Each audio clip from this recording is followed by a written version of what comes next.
Welcome, everyone.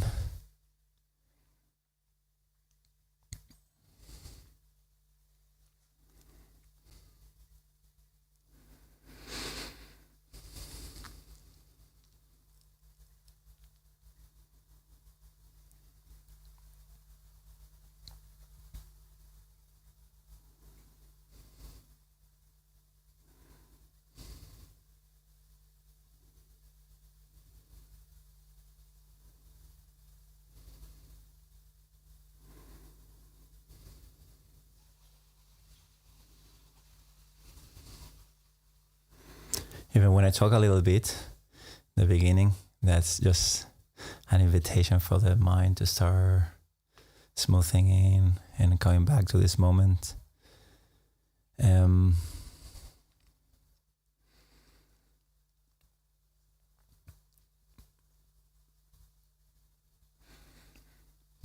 get your body comfortable and just let, as if there was these snowballs, then when you stop, the snow starts falling down. How you call it? A snowball, right? Doesn't it? No, what? Flakes. What are you trying to say? These balls in Christmas for the kids that you shake in the snow with sound. Yeah, what's it called? Snow globe. Snow globe, yes. Okay. It feels a little bit like that. You know, sometimes it's actually good when you see it, just not to do much, just to let it naturally, the pace of our minds to naturally come down, to go back to your body. And while we do that, I normally say a couple of words addressed to the people who are not so familiar with meditation. There's so much information about meditation out there that I think it's important to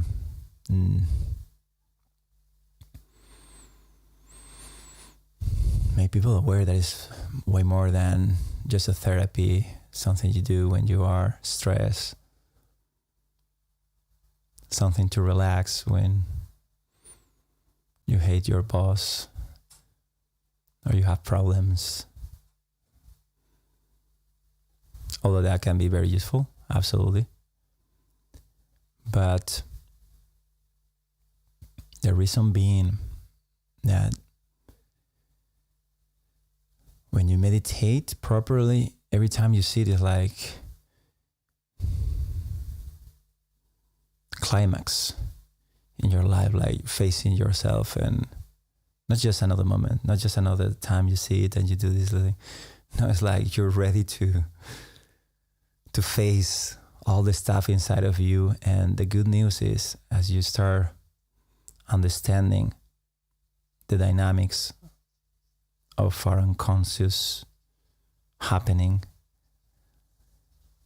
then you should start noticing changes. That's something that brought me to do this, because you hear people talking about meditating for years and like nothing really changed. And okay, fine, everybody deserves some time to try out, to find what is your thing. There are so many different meditations. It's all right to, but no, meditation should be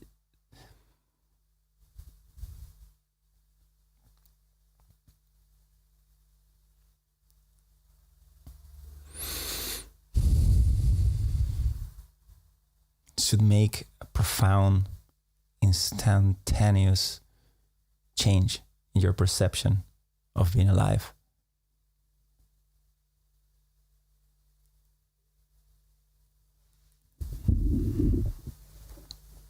At the same time, that sounds like a lot. At the same time, it's very easy, actually. That's important to remember too. Otherwise, people who like complexity, we think that learning something should evolve into more BC information, sophisticated structures. Like that's knowing more. But meditation is really not the case. It's exactly the opposite. The challenge of meditation is to undo the unconscious distortion of your perception, all these involuntary movements you can find in your mind constantly, like you decide, I'm just gonna sit in here and gonna chill, and your mind starts jumping out with problems or with situations or with stupid things, actually anything but to keep you distracted. It's crucial to keep you distracted, because if you just will relax and chill out, it will, like a soap bubble, it just explode and everything will come out. So it's interesting to notice, why are we refusing just to be here and now? Your mind doesn't need to be thinking all the time. It's actually pretty much useless and exhausting to be thinking all the time. Makes your thinking poorer. You miss your creativity. And most of the time when it's something compulsive, it's not responding to an obvious direct situation in your life, then that thinking is just noise.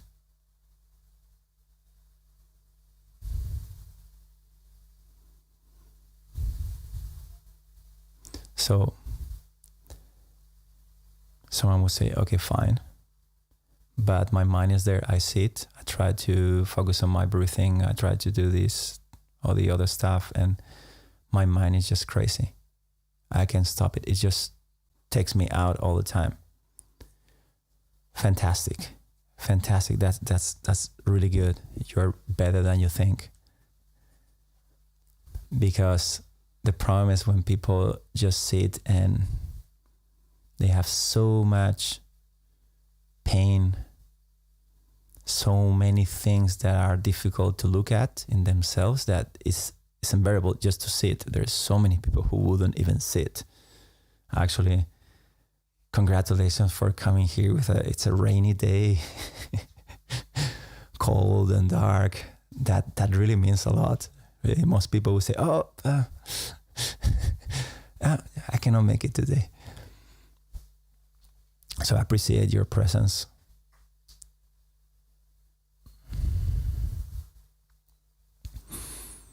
And so you see it, and there's this simple task. I will proceed later on with some guidelines. There's a lot of exercises, you could call them, to help you get out of the mess of compulsive thinking. It's good to try and see what works, what doesn't work. But ultimately, the important thing is to understand the goal of all these exercises is to give you permission slip, to give a break from your own mind.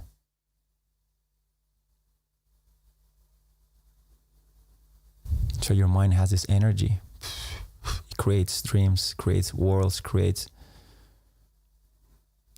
and in a way that we don't notice, we are feeding it with energy, with your attention, and that's pushing and making all this thinking staying there even when you don't want it there. It just stays there because without noticing, you're fueling it. That's where the simple advice of focus on something like your breathing, it will help you notice that part of you that is going against that conscious instruction right now. You as a conscious adult decide to sit and stay just quiet and put your attention, I don't know, in the sounds, let's say, of the breathing or a mantra or an image of Jesus, whatever. And then your mind resists that, and that's where the game is. I say this because many people feel very frustrated and say, I'm doing this wrong. No, you're doing it right. When you notice all this resistance that comes out of you, that's the game. Staying or not staying there depends on the day. But you could make a lot of progress in a day where you think you were failing a lot, in the sense that you may not be staying with your object. Some people say, I was really bad. I couldn't stay with my object. But no, actually, it was a day you may have been triggered emotionally by something, and actually, there were more compulsive unconsciousness running the show. So every time you went back to your object, you were cleaning. So many people will think, oh, I was doing really bad. No, you're doing really good. And the more you do it, the more you understand how it works, you will notice that no matter what, no matter when, you're releasing compulsive internal activity. And that is always a release. That's always, it will never fail you. It's fantastic. It is alone. It is the opposite of mental disorders. By that I mean anxiety, depression, or any kind of psychological imbalance or state of intense suffering cannot happen under that circumstances. That's a very profound and very valuable understanding for everybody to be reminded of. When we go crazy, with all mental illnesses, it comes the incapacity of managing your thinking, of managing your emotions, of managing your body, managing your speaking.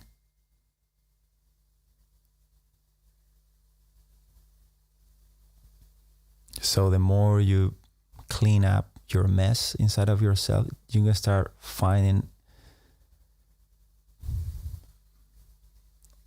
a great power of like, nothing in this life can really bring you down to your knees.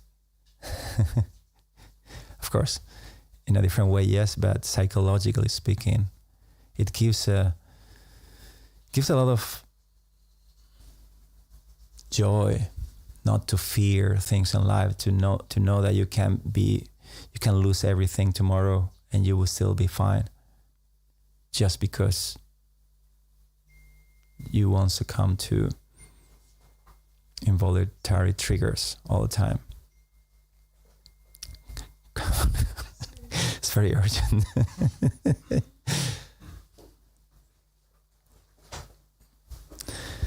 So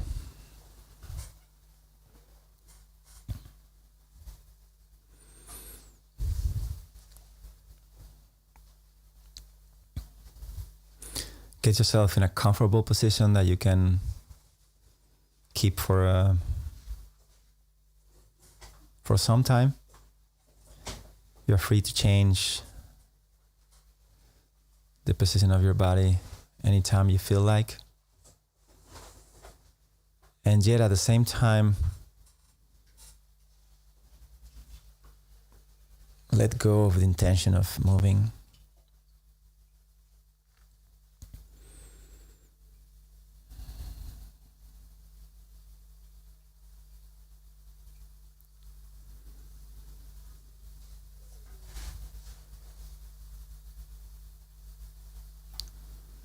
One of the quickest and most powerful ways of getting out of compulsive thinking is to become aware of your body. That incredibly simple.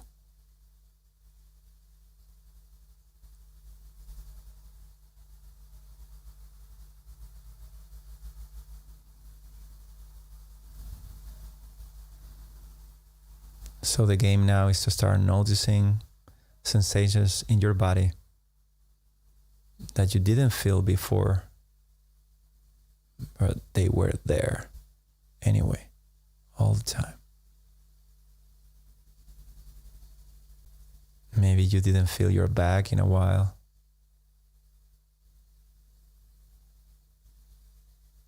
Maybe you forgot about the muscles around your eyes.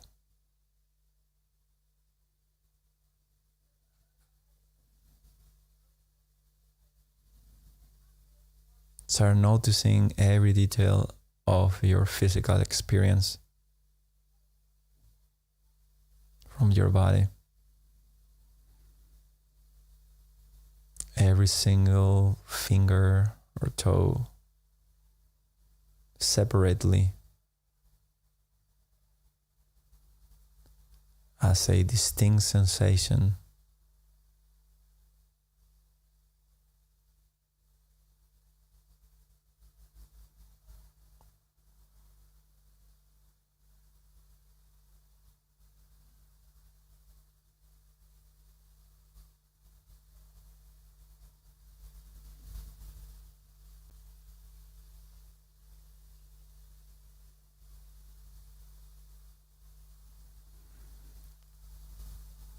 It's like a releasing of mental activity because your brain is already always noticing your body.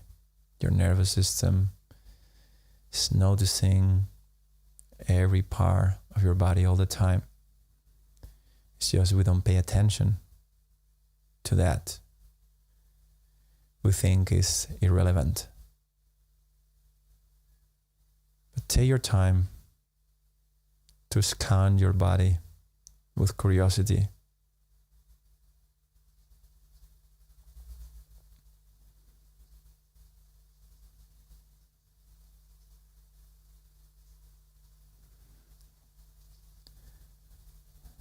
You'll notice how your body actually loves it when you pay attention to it.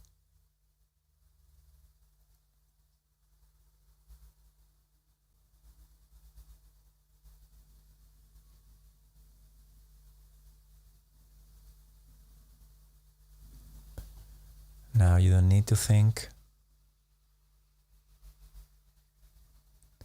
You are just noticing the obvious.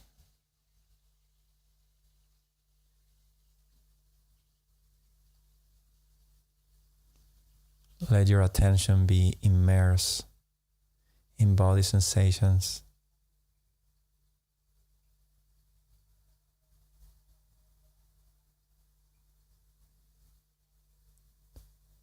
Notice the synchronicity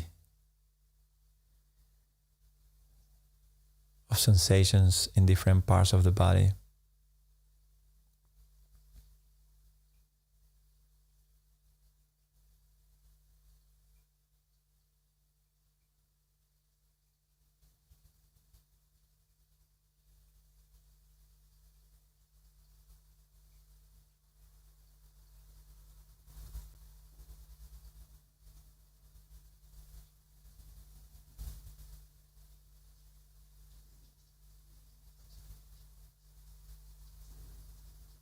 How do you know you have a body?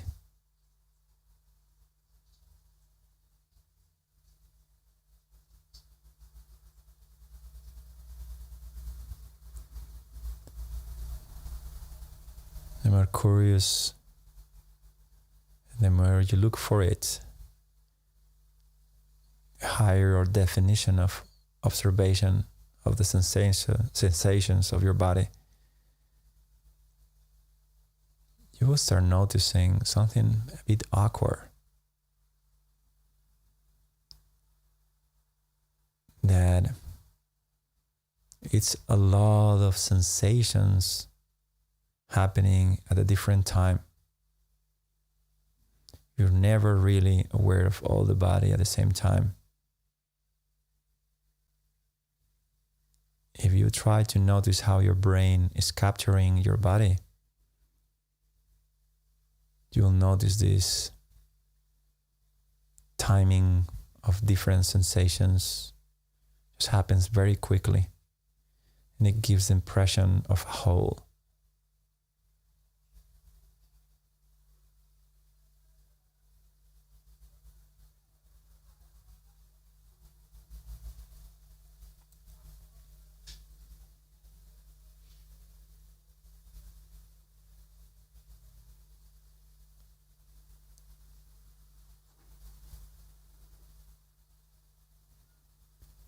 Let your attention be guided to the different parts of your body as they come to your awareness. It may jump from your head to your knee, then to your back, then to your feet.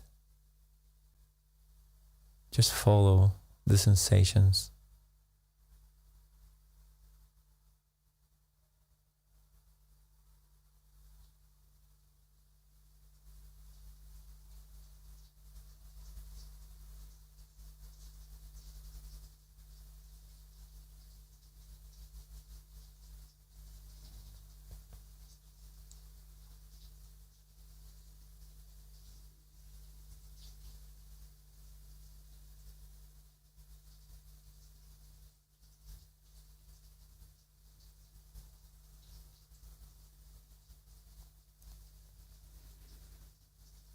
Your mind will start chatting from time to time. That's okay. It's just like someone in the street talking. It's not relevant to what you're doing right now.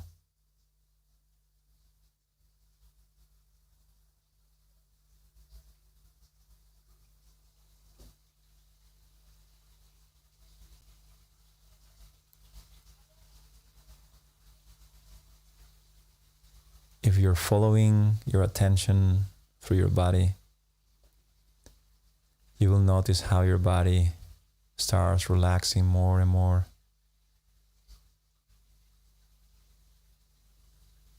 That relaxation is a consequence of not doing, of not thinking, not giving your attention to your mind.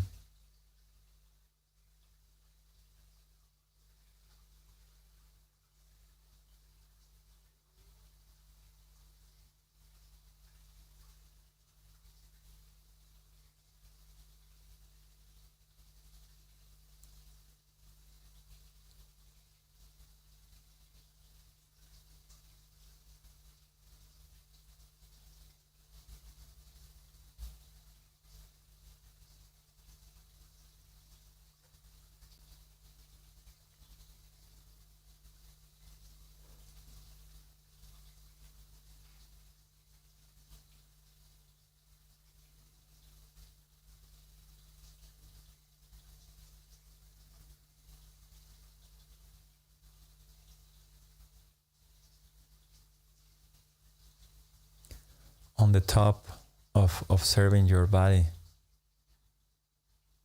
add specifically the sensation of breathing as a continuum.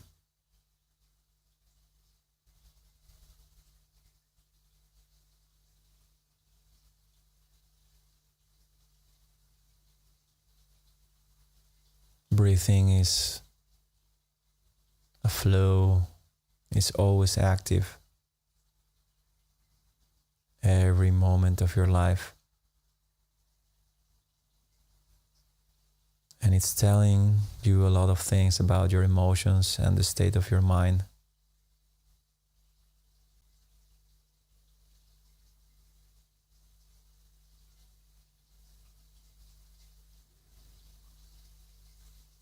If you learn to observe and read your own breathing, you won't need any biofeedback.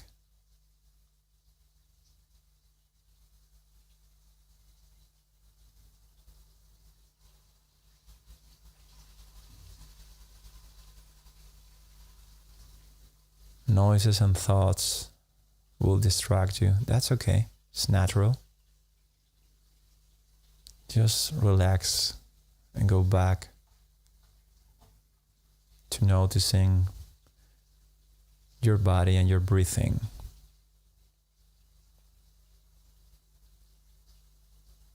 The overlapping of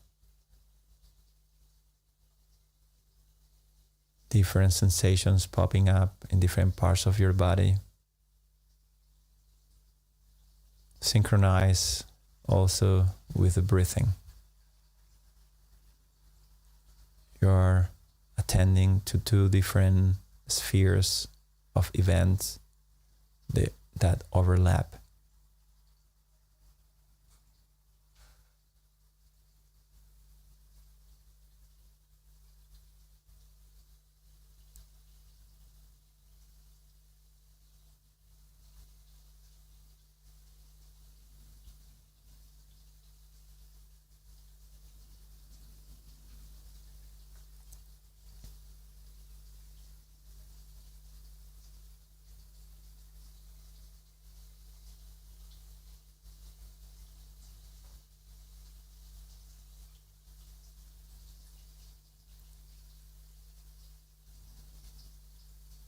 Whenever your mind gets distracted, that's okay. Just let go of this involuntary intention and go back to the simple task of observing your breath and physical sensations at the same time.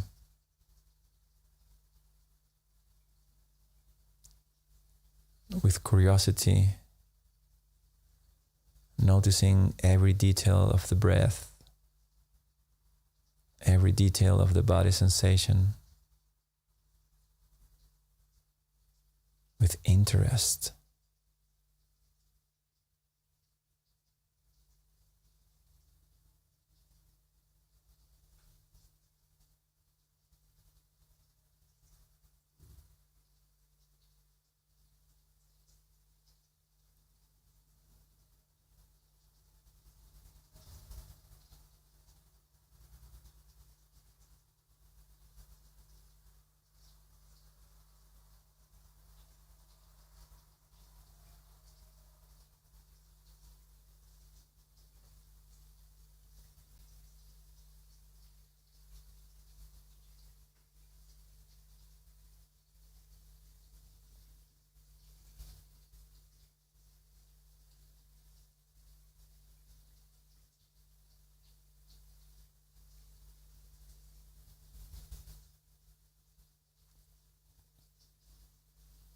Whenever you get distracted,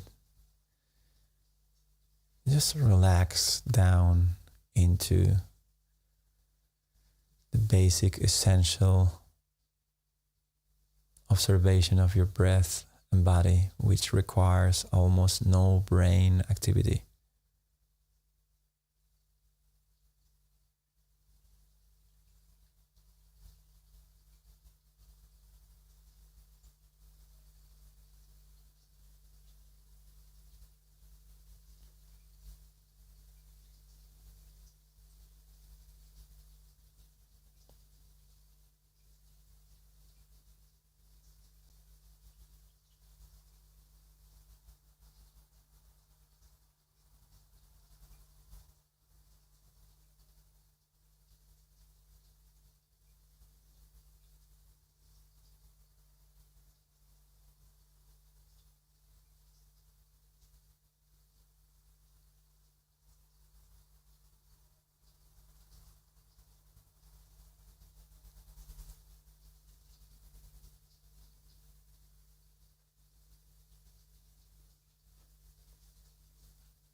The only way of stabilizing your attention is by relaxing and letting go of any other thing.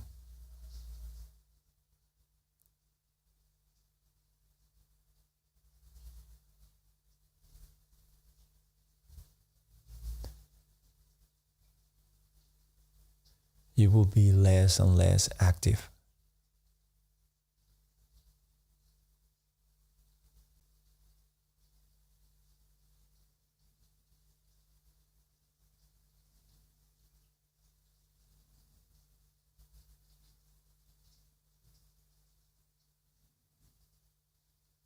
This is where unconscious traumas, fears,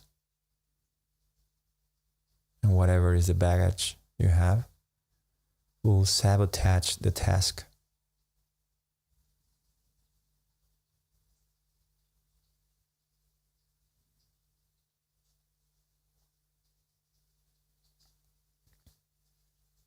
So every time you're stabilizing your observation, the simple observation of breath and body, you are healing. You are rooting down and down into mental, emotional stability.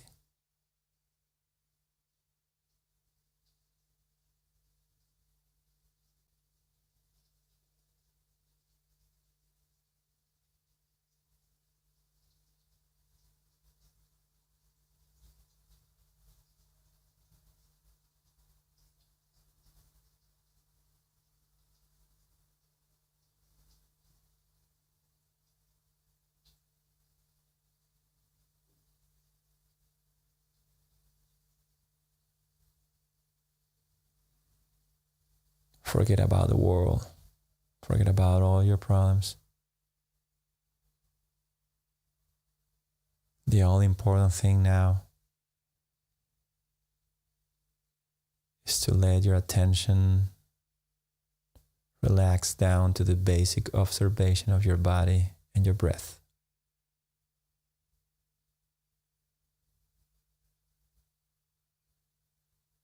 Then, if you get to relax enough, all these unconscious trauma or uncomfortable feelings we carry on that we want to escape all the time, normally they also express themselves into dullness. So you will feel as if you are tired, and then the observation becomes blurry and not defined. You don't even notice that you're noticing. That's a different kind of distraction.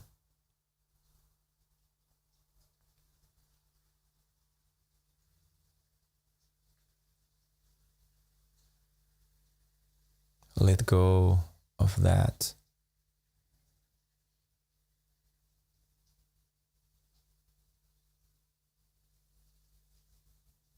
And be determined to notice every detail. We're looking for aliveness, for a fresh sense of presence, so intense that your mind becomes irrelevant. There must be clarity, vividness, and a deep sense of calm and relaxation.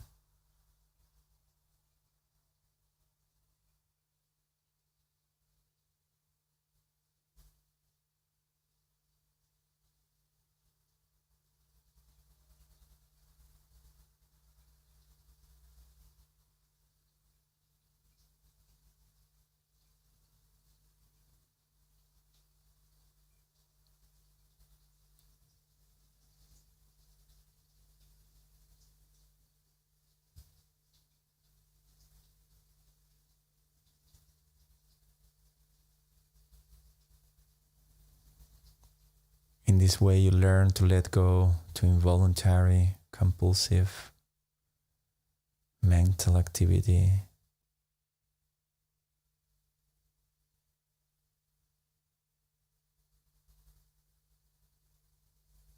And you become more and more peaceful, calm,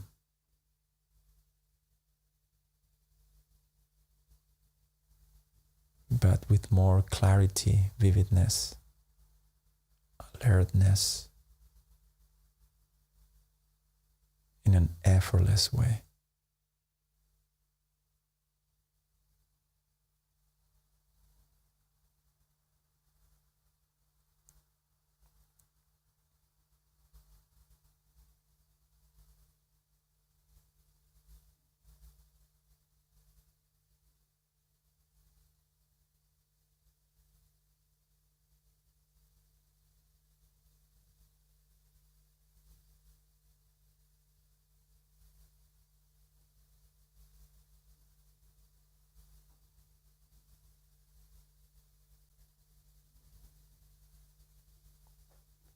Deepening the relaxation, deepening the vividness and clarity of the experience here and now.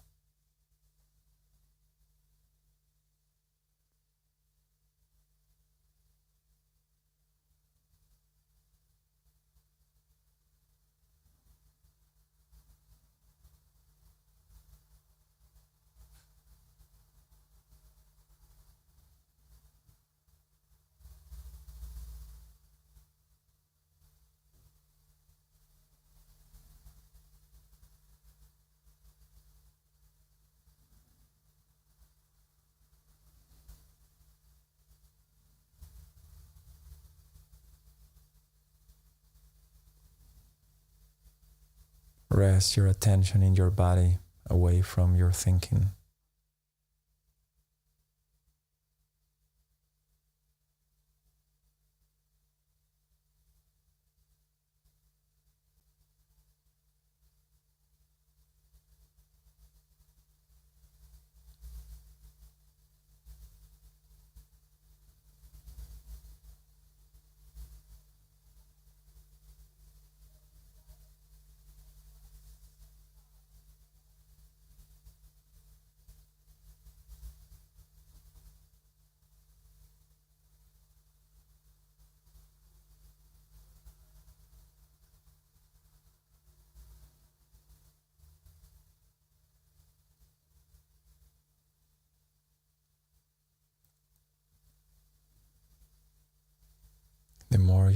relax,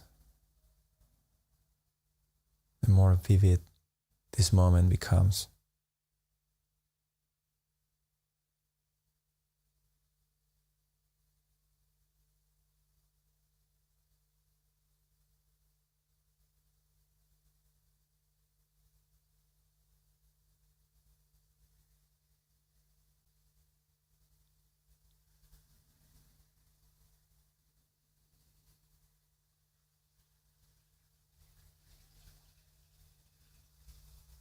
If you keep deepening, you will notice that even the concentration in the body start becoming a bit more blurry, as if the attention, as it grows in intensity, loses its boundaries. So follow that and embrace not just physical sensations, but embrace any kind of sound or experience.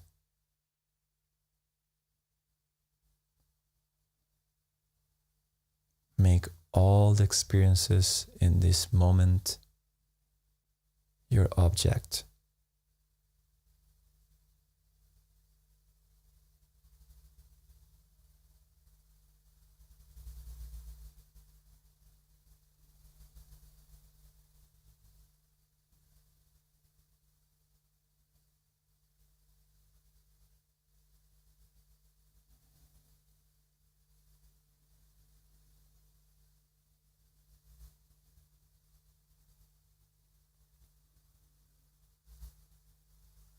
There's no experience that is right or wrong.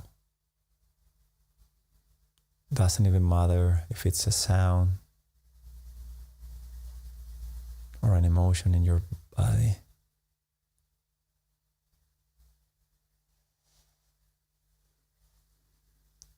Is your undistracted attention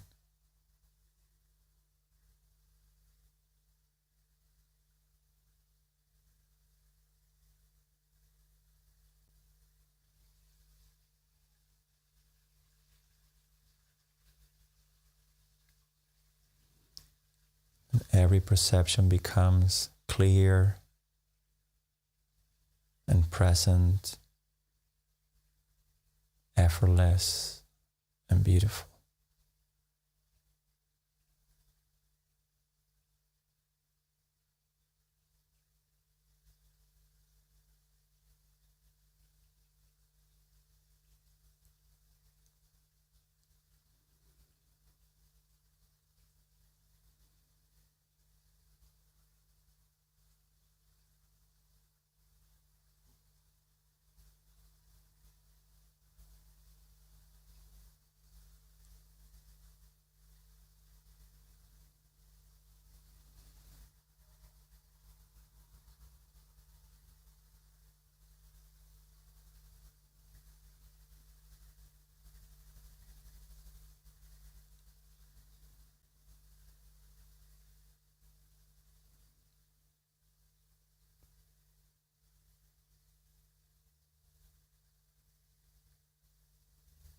Whether it's a sound or a physical sensation,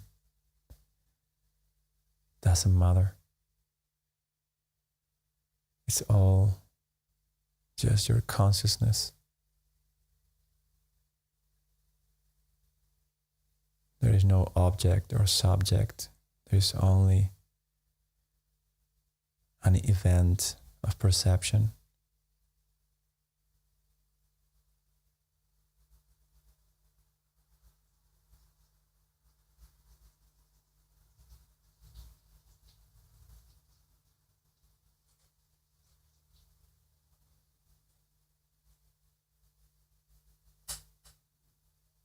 Keep deepening in relaxation and clarity, noticing everything on real time.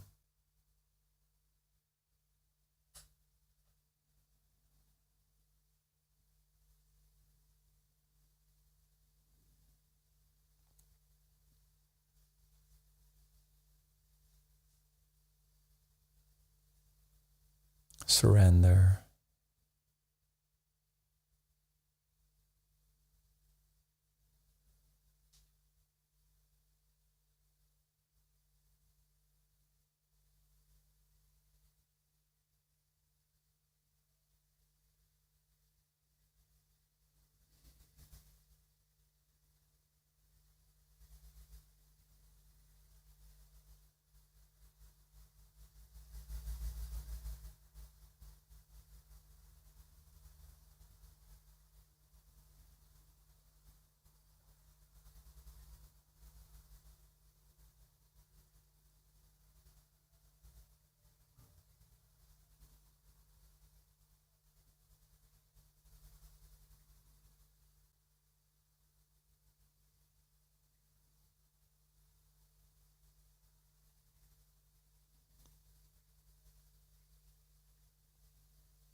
Out of habit, you may find yourself thinking.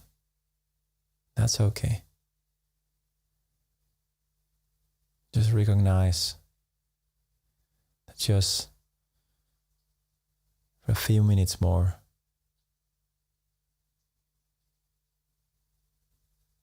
to make this moment a life-changing moment, a relevant and meaningful experience.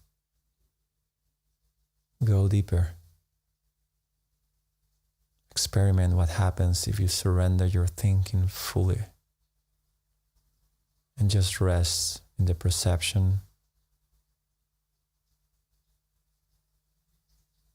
of everything that happens, like a dance of events.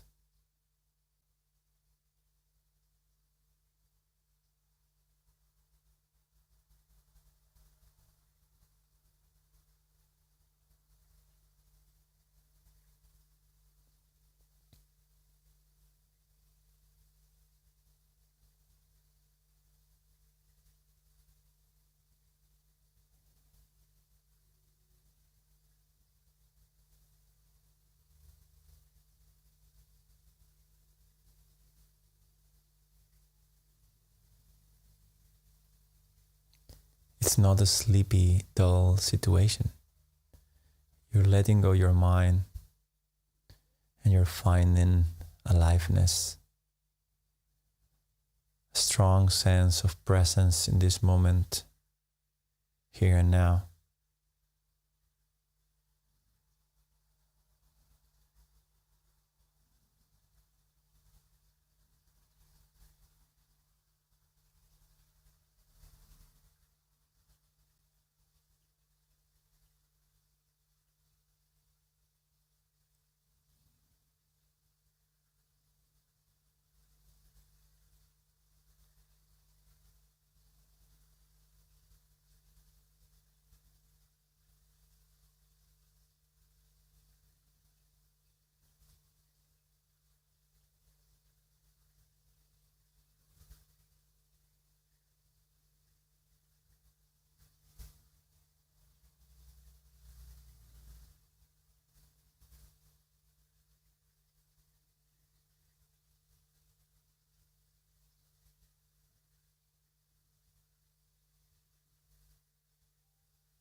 Relax, let go.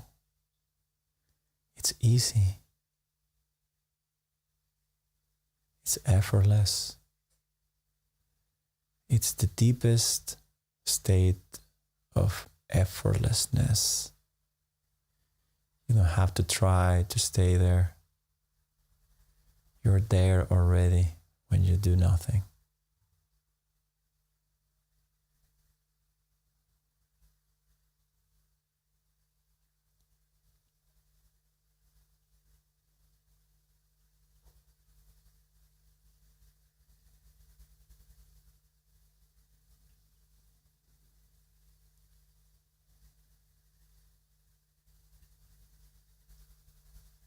How much can you let go as an experiment?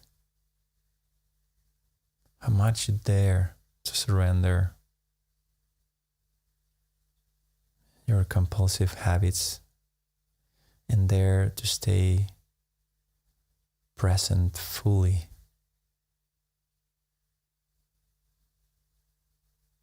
And this peaceful, profound sense of aliveness, clarity, and peace.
Comfortable or uncomfortable sensations in your body, sounds, it doesn't matter. It's just perception. You're safe. You don't need to think. Relax and enjoy.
Just for a few seconds more.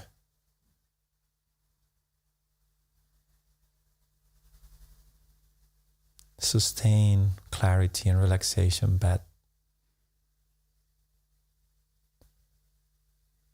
by not letting your mind take over.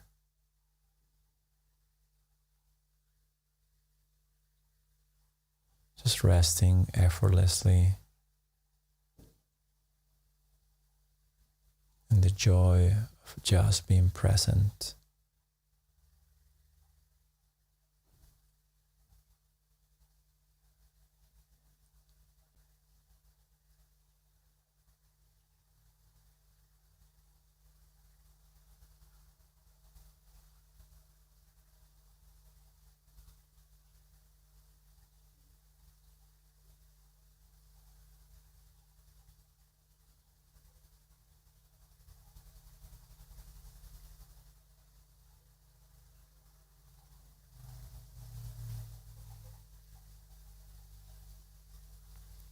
Completely surrender.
So simple, so universal to any human, anytime, anywhere.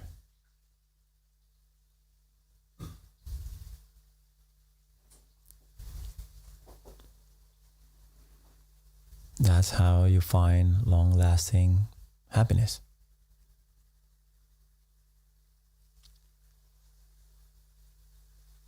And obviously by happiness,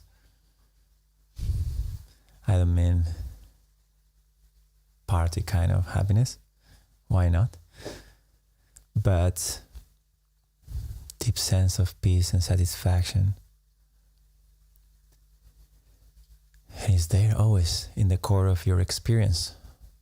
Always. It's yours already. You don't need to do anything. You don't need to become anything or anyone to reach it. The situation is of distraction.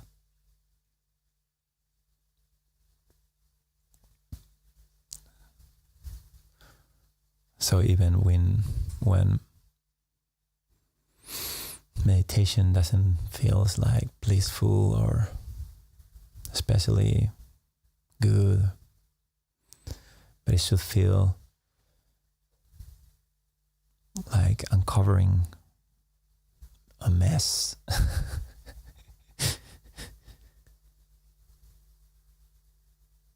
And there is a release. May not smell good. Sometimes it doesn't. We all have our baggage in there. So in this simple exercise of attention here and now, you find kind of an invisible force that is distracting you all the time. We can call it our mind, but it's not that, it's just dynamics of perception.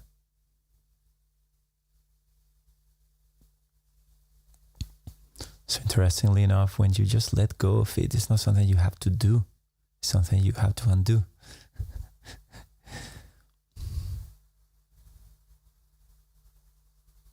So the more you let go, the easier it becomes, the joyful you are, the lighter life is. And that can be developed to extreme degrees. Meaning that I guess most people can have a relaxed, peaceful break. But if you keep unraveling, which you need to be the most brave person on earth, kind of, just to deal with yourself. It's a lot easier just to run out on distractions and thinking, oh no, yeah, one day I'm gonna buy a boat and go around the world. and then I will relax. But right now I'm very busy. I need to find the way of buying a boat.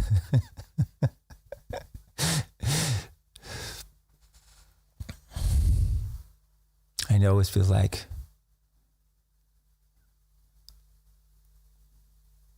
never endless activity. And in our culture, we are so incredibly materialistic, so focused on that everything needs to be productive, which is obviously true for some obvious practical sense of, but it really doesn't work for the most important things in life. You cannot buy love. You cannot just... The happiness you find in getting a goal you've been working hard for a long time is still just a release of dopamine in your brain. So it's going to calm down. You're going to calm down out of whatever you get. Some people think, okay, then life is suffering. Life is very unfair because it feels you never really get there. So the only way is to trick yourself all the time. That's what we see the most. People become very hacking themselves with, I don't know, diets. You do this, and then you go to the gym, and then you do this, and then that's the people who have some control of themselves. But there's a huge chunk of people who just deliberately just unload their tension into, I want to get something that gets me so unconscious that I release, like being drunk or watching a terror movie in an addictive way. I don't think there's anything wrong with any of that, but you know what I mean, right? The compulsive way, the way that it feels like I need that to be happy. That's where the problem is. So luckily we have a lot of wise people before us on this earth throwing out the same questions and doing the research very, very well, and it's all the time everywhere. You just need to scratch a little bit. You're gonna find a lot of solutions, but all of them come down back to noticing what is obvious, because it's not this joy we're looking for. It's not a place you get. It's not a moment you get. It is there all the time. That's a crucial point to make.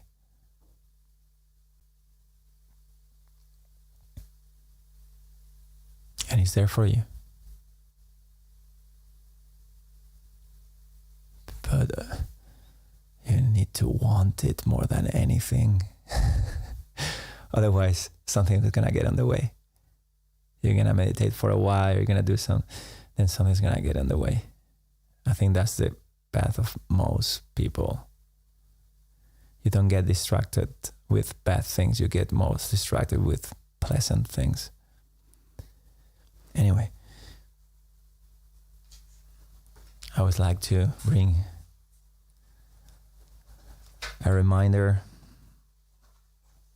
from all these wise people, brilliant people. I think this is one of the most powerful things any human ever said. It says, love and do what you want.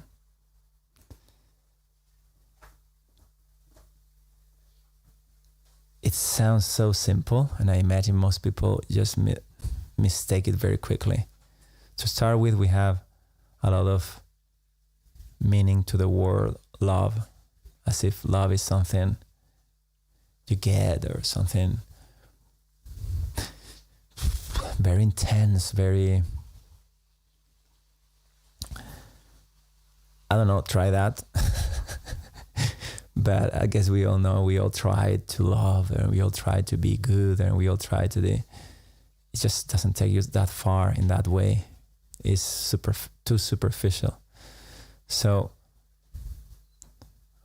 if you, for example, in this case, you will go through the life of the person who said this, St. Augustine, and you see what he was actually saying, you'll notice, yes, he's saying that, but he's meaning something very, very profound at the same time.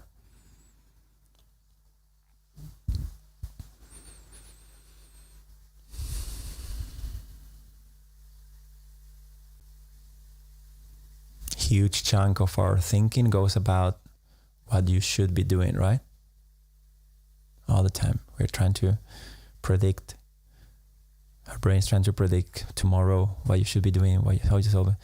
So that's the part of do what you want. It's like, it's really not that serious if you love. And let me give you an alternative definition of love.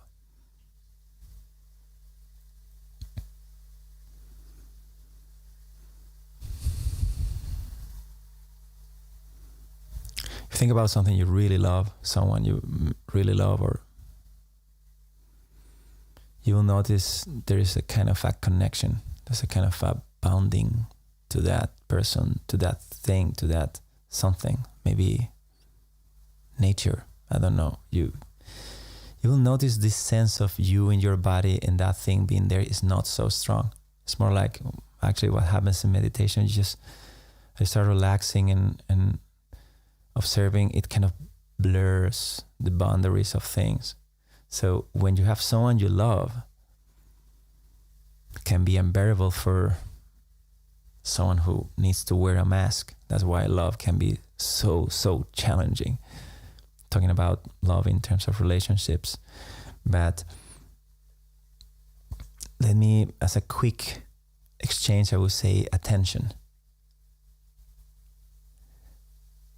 That's kind of what we were doing, right? Just paying attention, just in a very relaxed way, not trying hard. Just notice, and give value to the noticing rather than what you notice. That's also really huge thing to dwell on. That's why all this stuff comes in. You cannot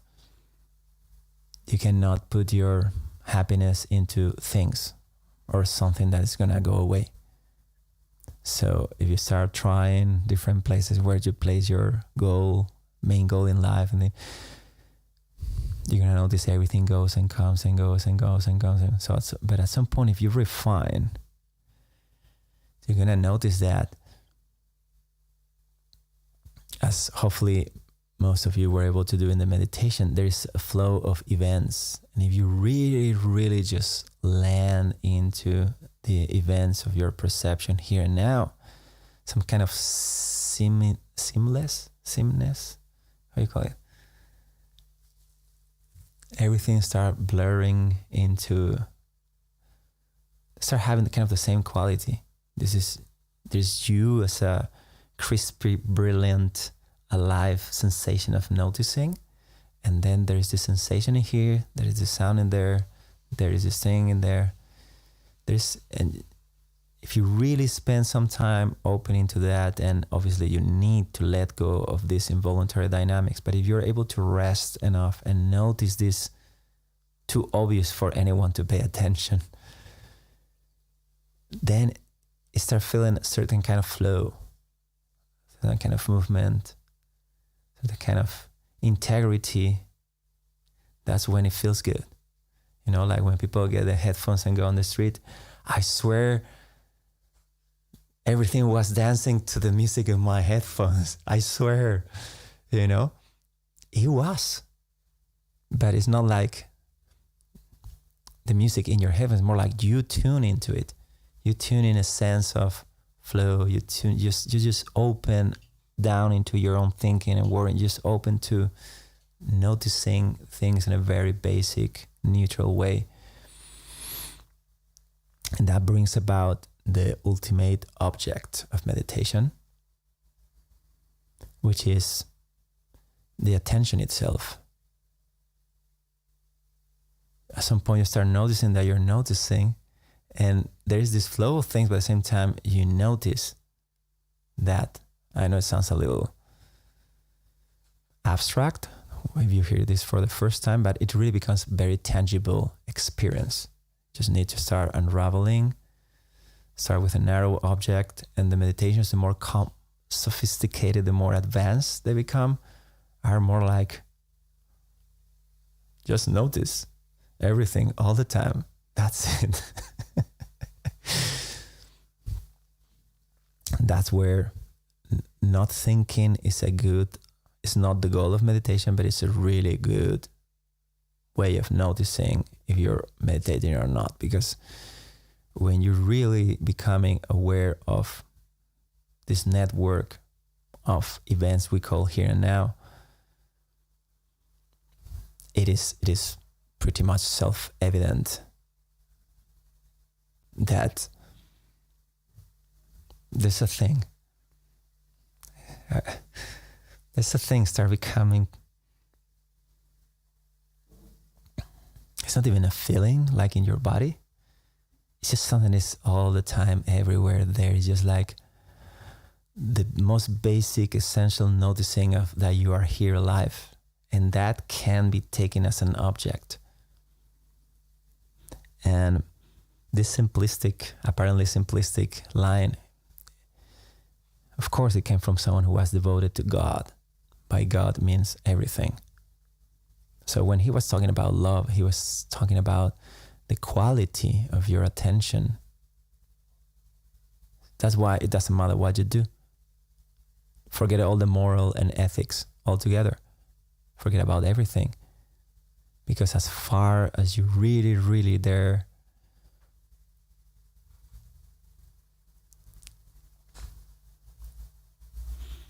to start with, no one will ever hurt anyone else in that. It's impossible. It will be like hurting your own body. It just feels really unnatural to just throw all this hate at someone or all this. It just feels completely as if you're changing something from one place to another. You lose all this. The fact that you're open to it, it makes everything feels like one same matrix of things. So this is not just the conclusion of some religious, brilliant person. It's also the same exact conclusion all these meditation masters, or we could call it scientists of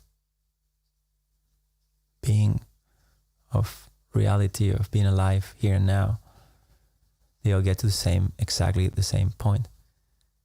What we get wrong all the time is we're so focused on what, well, we forget the how all the time. So it just doesn't matter, any of us in here, what you're going to be doing tomorrow, in the sense of you go in the morning to your office, you're unemployed, you have a happy life, you have an unpleasant life at the moment. If you really, really tune into the how you're living it and embracing more and more the experiencing of it, this just doesn't matter. It's exactly the same accessibility to the ultimate, not to make it sound too pompous, but peaceful, really, really peaceful, like the most peaceful. Think of us, the most peaceful experience you may ever have, ever. What is the definition? What is peace? What is the experience of peace? Most people will think probably in a big sea or a huge something which embraces stillness, to some kind of deep, profound stillness. That's peace. That peace comes from noticing all this movement. And at some point you notice all this movement has patterns and there's stillness behind anything at any given time, always. But you need to open your focus. Suffering is a contraction. Worrying is a contraction. That's why you talk to someone who's profoundly suffering or with anxiety, or they will be locked. They may not be able, if it's too intense, to deal with the situation. While when you find someone who is peaceful, that you probably going to be very joyful to talk to that person. And that person is most likely to respond very appropriately to whatever happens. It doesn't seem to be going anywhere. You're already peaceful. Well, peaceful is just a word I'm choosing today. It's not peaceful, it's anything. In this case, love, because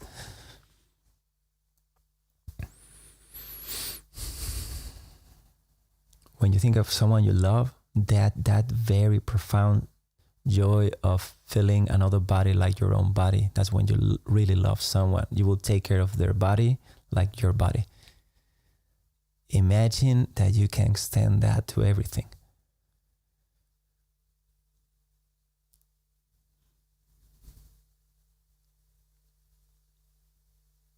Otherwise, all these people are wrong. Otherwise, every human could come out with hope to the human condition of suffering, then they are all wrong. The only solution to that is oneness, that's sometimes called God, depending on what context you use. Then that love it is, because it's not just peaceful, it's blissful, but it's more than that. It's just Think of the joy of the reason why to be alive even is the love for this world, the love of being here. It's all there in you all the time. You just remember when you're in a car accident and you luckily don't die, that you remember, oh, I am alive. Then you're just happy, profoundly happy, and it takes you for a while. Have you all been in an extreme situation and felt like that? Have you ever felt your life challenged, like you thought you will die? Or you've seen the death close enough to feel like very much alive? Did you? I'm curious. No? Oh, you're a lucky guy. But you know what I'm talking, right? Sometimes people say, hey, you need to lose things to notice how you value them. Yeah, your life too. So we are unconscious all the time, and just in the moment that you know this, oh, I'm alive. Yeah, it's so strong, the conditioning, that we normally need a huge slap, a huge disruption, like this is the ending tonight. That's it. The last 10 seconds of your life is gonna happen now. Then time changes, space changes, you change. I don't know. I've been in a few car accidents. and for people been there, everybody will tell you time changes. You don't know how, but 3 seconds just extend into, I don't know, minutes even. It feels like suddenly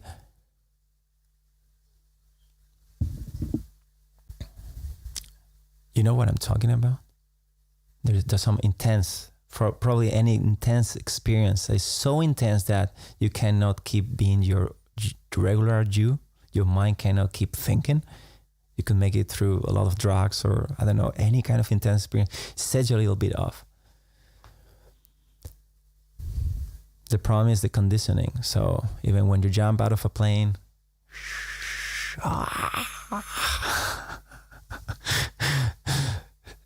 you go back to your office, you go back to your life, and it's there, so it's a great break. We'll have our tricks, let's say, to fine tune into just relaxing and running with my music or whatever it is, the way you have. Fantastic, do it, but ultimately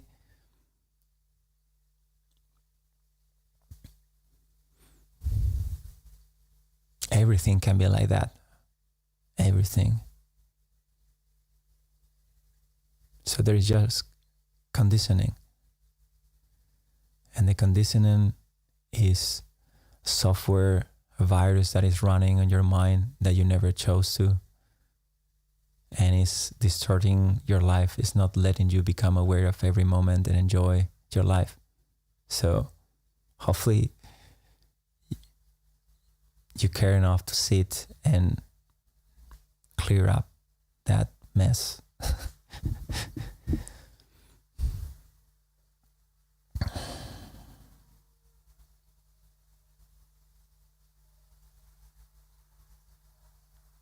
Without being so, I know I stretch a little bit, but I stretch for a reason, because this is not a common conversation you may have with anyone.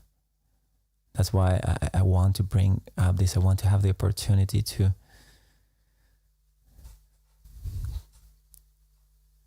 remind people that you are so incredibly blissful and powerful.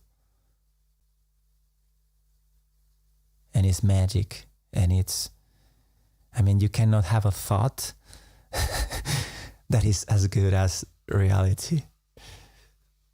So your wildest dreams of heaven are not even close to what is in there for you to embrace.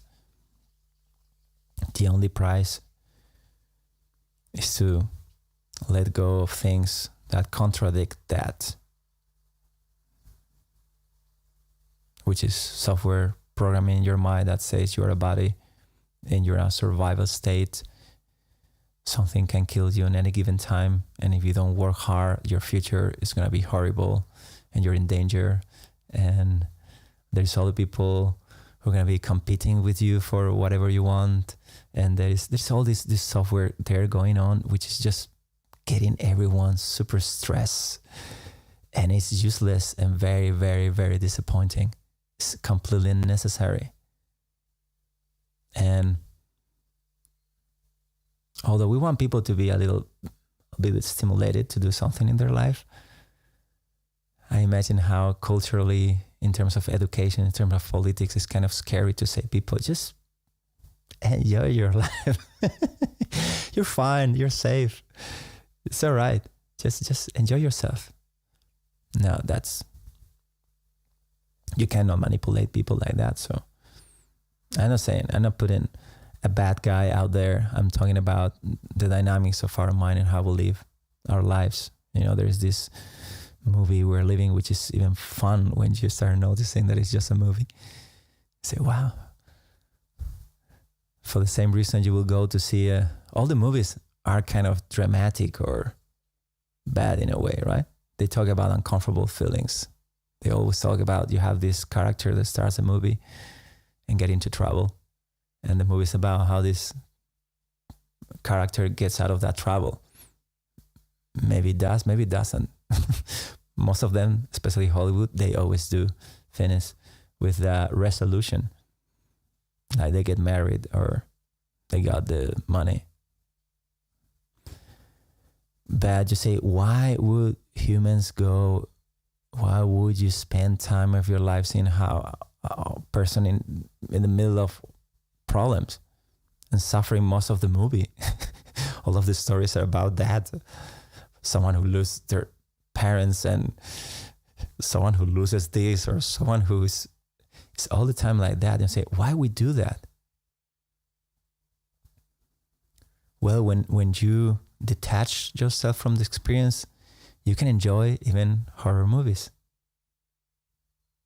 I'm not saying it's the case. I think it's a little too easy, triggering your adrenaline in your body.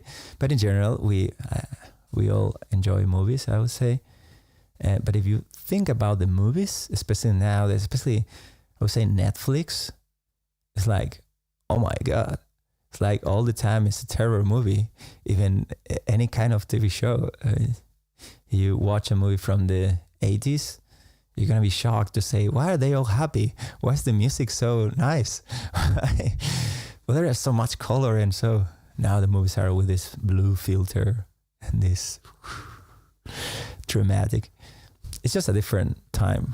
But what I'm trying to say that without needing to solve all the problems in your life, if you relax a little more on yourself, the life start becoming more of a movie. It's not that you don't care. It's not that you stop doing anything you need to be doing, but the suffering is not, you're not so identified with it that will make you actually suffer. It's just circumstances that need to be solved. And it can be even fun. What someone would say, this is a horrible situation, for other people will just, yes, that's it. If you observe or try to follow what is all over successful people like continuously succeed on something, you will see that they are all the time excited by the challenge. They actually don't care much about succeeding. To the extent of their confidence that they love to be challenged. They love to be. Funny thing, they're very successful. Then you have most people trying to avoid any challenge and yet not finding any, let's say, success. Ironic, right? Just trying to say that even when you find some challenges inside of yourself, you may think, no, I'm to this, I'm to that, I have this, I do these mistakes, I have these addictions, in the sense of like binging on TV shows, I don't know, whatever it is. The way, a cheap way of releasing stress. Good news is you don't even need to fix that. If you zoom out a little bit. That's a really good thing. So you don't need to go to the end to become a perfect person to start really enjoying your life. If you just will zoom out a little bit, by zoom out I mean noticing this moment and noticing obvious things. Spend more time just noticing everything. You start noticing what the enlightened people talk about. That thing that is the experience itself. And then start becoming less and less relevant what you experience. Because the aliveness of being alive on itself is joyful, even in situations where other people may think this is horrible, you're gonna lose that, no. You start coming some feeling of invulnerability, not in a numb or unconscious way. On the contrary, you're most awake and more ready to react from your top of your best all the time.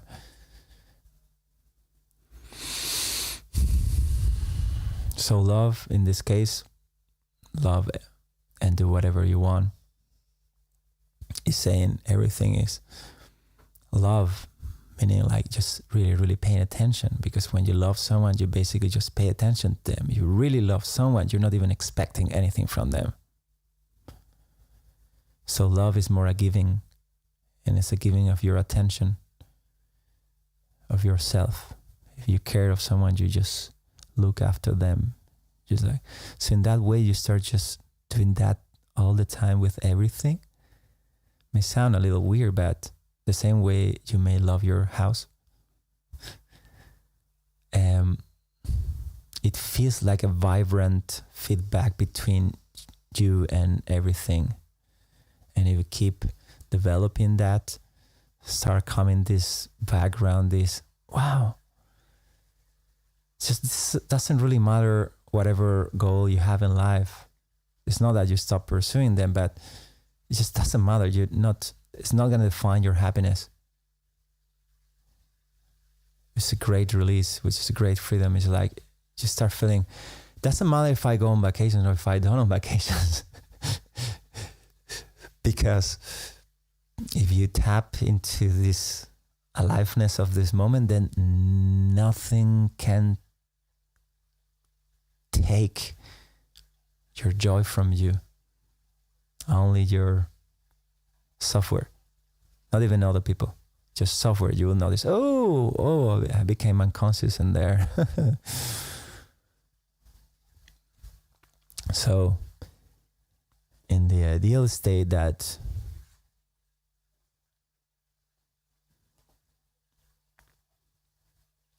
you really want to believe that there is people who really, really achieve states that no one can imagine. It's better to think that, oh, you all know that everybody pretends to be happy, but in the end they all suffer. I would say just keep an open question in there and just explore. Obviously, the only thing you can do is to explore by yourself directly. But if you start really working on it, you can start noticing, okay, you really can. And you start really believing that people did it before you. And if it may sound a little too, I don't know how it sounds, but probably too out there, but it is possible to stay in a continuous state of awareness, and by that being delight, by being alive, because it's actually in the core of your being anyway. So I hope you find your meditations, you make your time to unravel the involuntary part that is distracting you. That's not something you chose. It's just you sit and something is distracting you. Just let that go. And I really hope you all find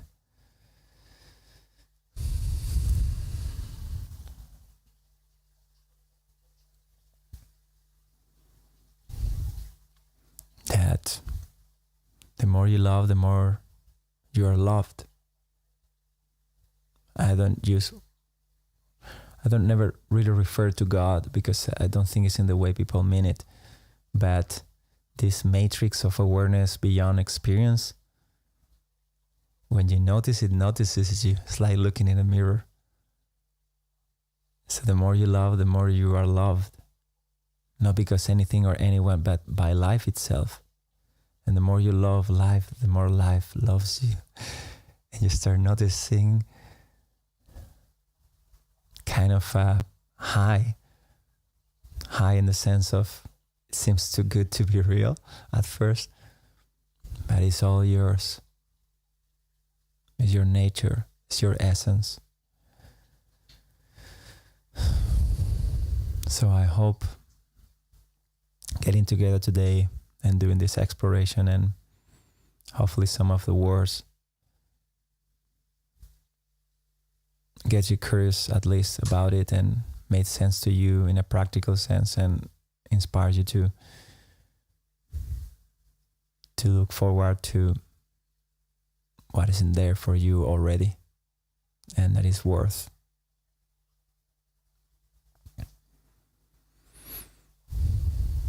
surrendering to.